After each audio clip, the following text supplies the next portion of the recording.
pessoinhas! Meu nome é Isabela Pessoa, mas pode chamar Bela Pessoa. Hoje vamos falar de movimento negro no Brasil.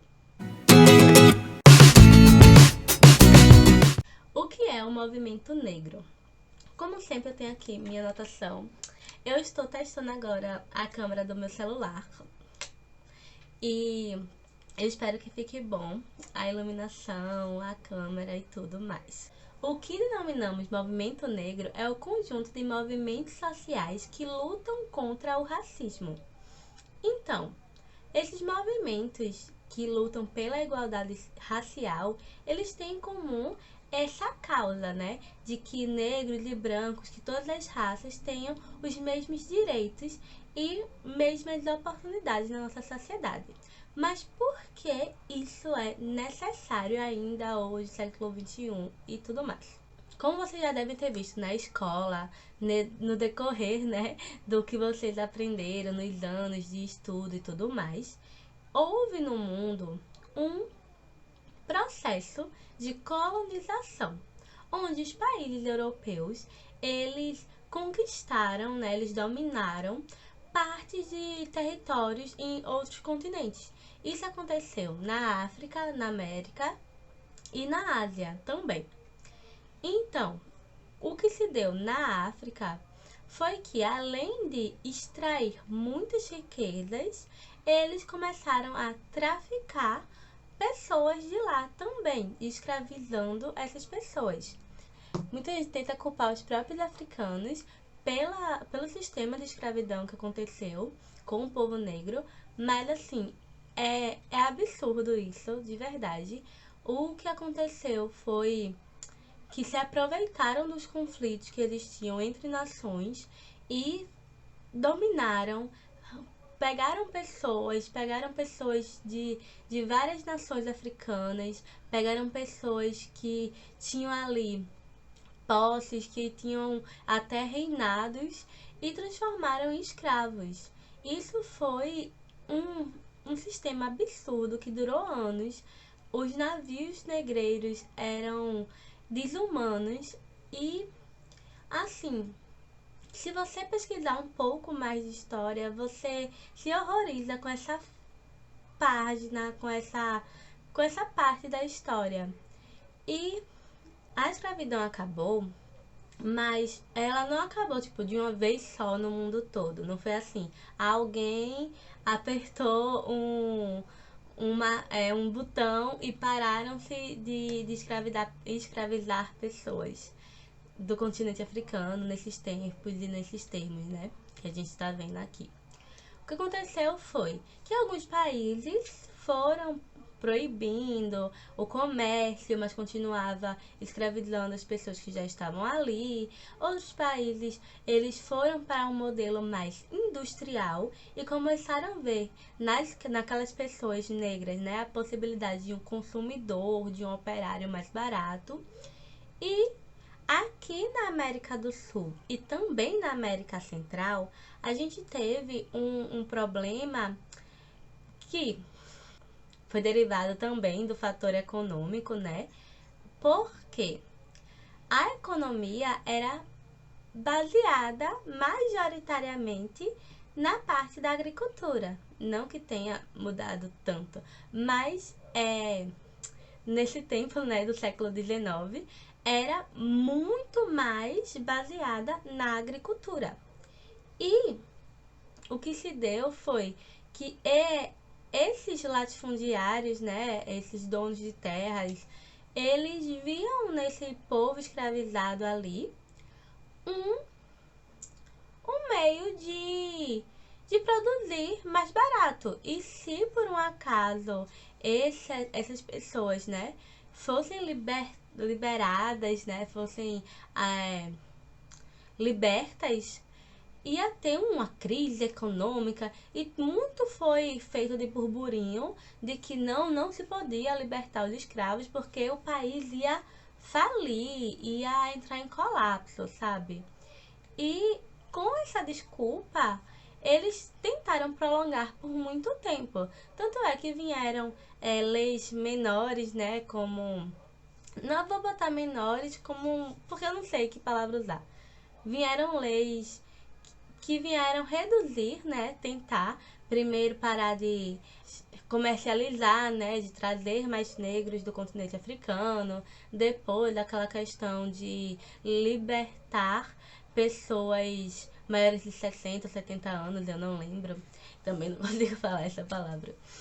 Mas sim, o movimento abolicionista no Brasil, né, ele veio nesse contexto do século XIX, com os países se industrializando, com negros livres que tiveram a possibilidade de estudar e também com o apoio de pessoas brancas que estavam ali vendo que por um motivo ou outro, né, a abolição da escravatura era a melhor medida para um contexto geral, até não sei quais as motivações, né? Porque tanto tinham pessoas empáticas quanto tinham pessoas que também viam como força de trabalho e também como consumidores para o novo sistema. Mas aí é muito profundo analisar essas motivações no contexto histórico ainda por cima. Mas o que se deu foi que um grande movimento mundial e também um movimento de luta interna de pessoas, homens e mulheres negras aqui dentro do país, eles lutaram pela abolição da escravatura e conseguiram que essa luta fosse vista como um problema para que a abolição fosse aí virasse, né, lei e tudo mais.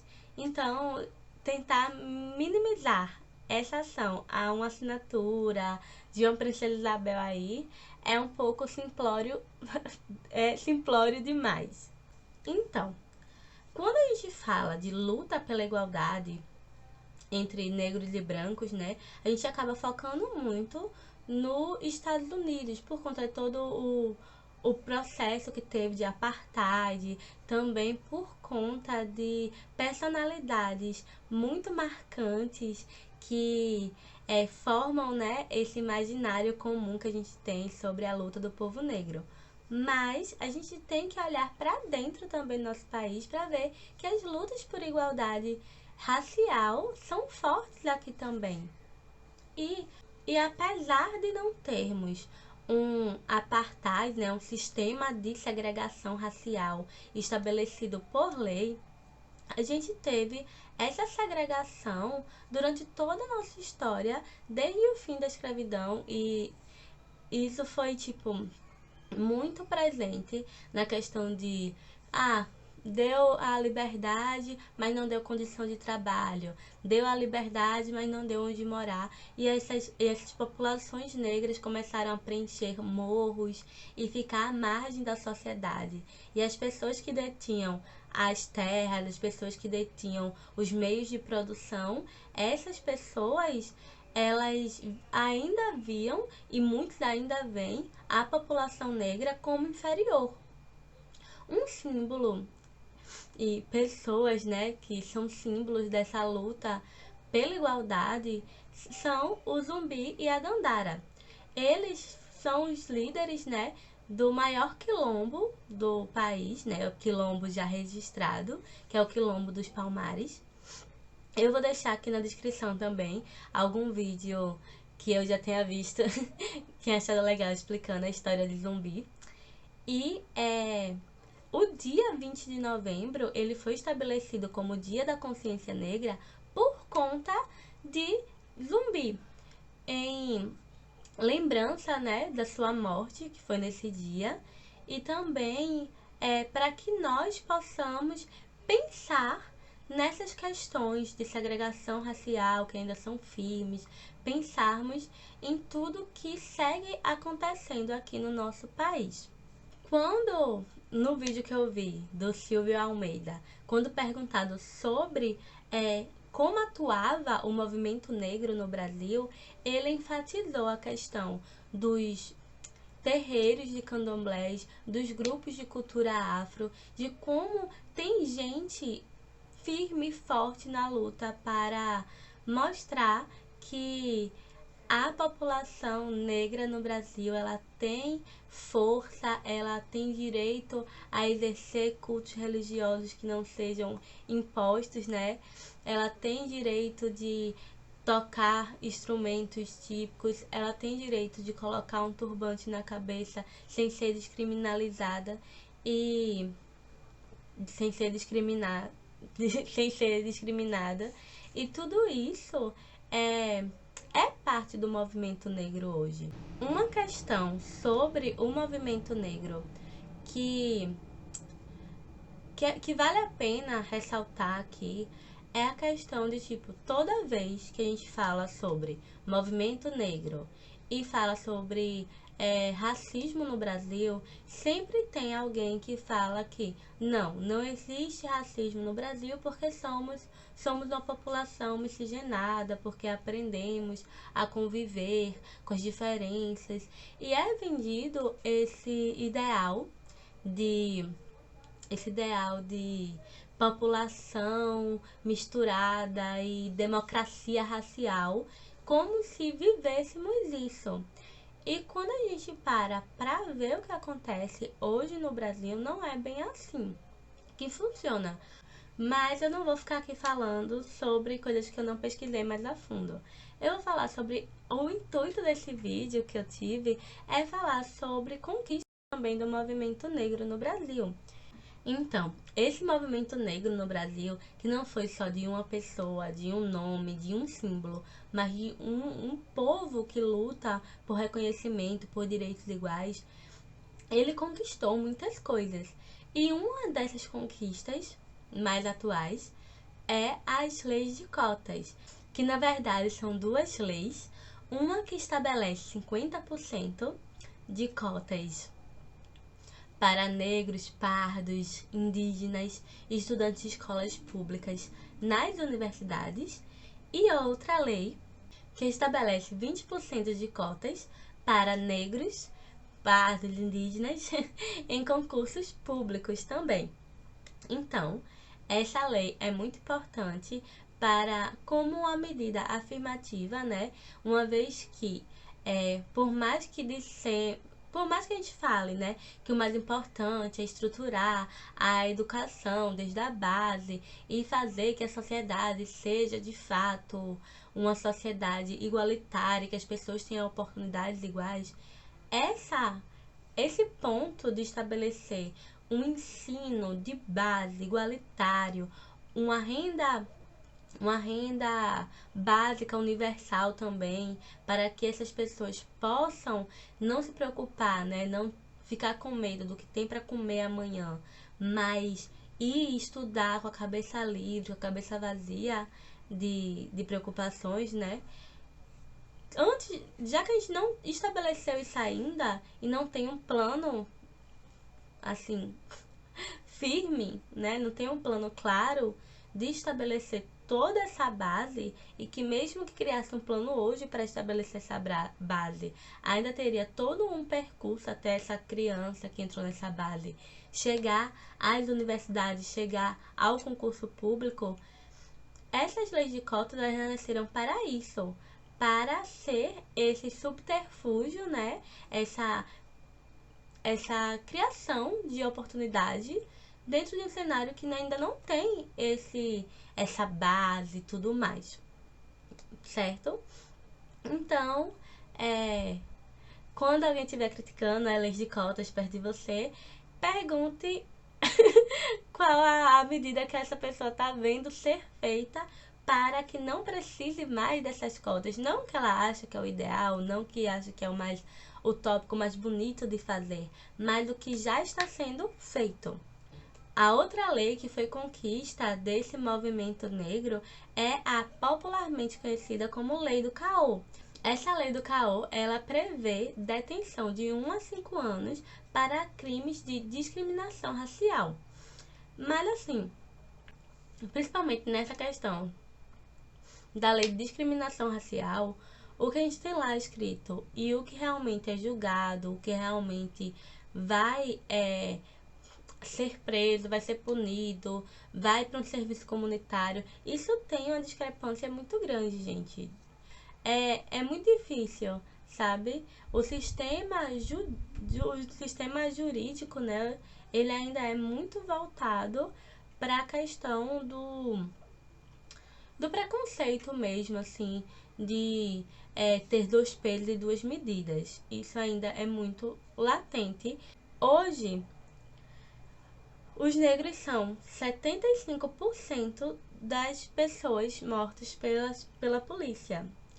E basta, assim, olhar para o noticiário diariamente que você vai ver isso.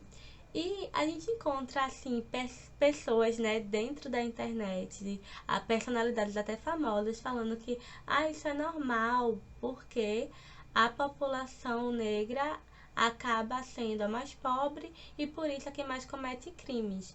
Mas, em contrapartida, a gente vê, é, eu não lembro em que localidade de São Paulo, mas um, acho que foi um jovem estava fazendo delivery de drogas e foi tratado na matéria como delivery de drogas, que ele tinha sido autuado por isso e não por tráfico. No outro caso, temos um outro estudante aí, né, estudante que foi picado pela cobra, né, a cobra que fez mais pela militância do Brasil, que é muita gente.